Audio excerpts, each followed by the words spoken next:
Hi friends, మీకు ఈ video నచ్చితే ఈ వీడియోని లైక్ చేయండి, సబ్స్క్రైబ్ చేయండి.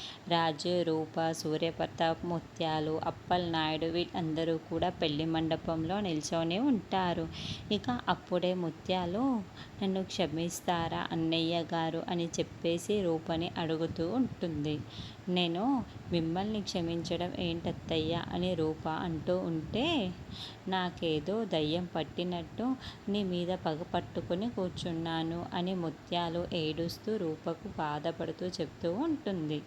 ఎందుకు అని ఆలోచిస్తే, ఆ రోజు నువ్వు మమ్మల్ని కాదని మీ నాన్న చెప్పావని చెప్పేసి మీ నాన్నతోనే ఉండిపోయావన్న విషయం తప్ప ఇంకేమీ లేదు నాకు చెప్పేసి అని ముత్యాలు అలా అనేసరికి ఇక సూర్యప్రతాప్ షాకింగ్గా ముత్యాల వైపుకు చూస్తూ ఉంటాడు.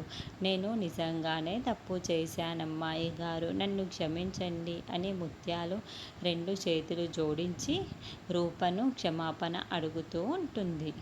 ఇక రూప, సూర్యప్రతాప్ ఏమీ మాట్లాడకపోయేసరికి ముత్యాలు రూప కాళ్ళ మీద పడుకొని చాలా చాలా ఏడుస్తూ క్షమాపణ కోరుకుంటూ ఉంటుంది. అది చూసిన రూప, రాజు, సూర్యప్రతాప్, విరూపాక్షి, అప్పల్ నాయుడు కూడా చాలా షాకింగ్గా చూస్తూ ఉంటారు. మరి ఇంతకీ సూర్యప్రతాప్, రూప ఇద్దరు కూడా ముత్యాలని క్షమిస్తారా లేదా అన్నదే మనం నెక్స్ట్ ఎపిసోడ్లో చూద్దాం.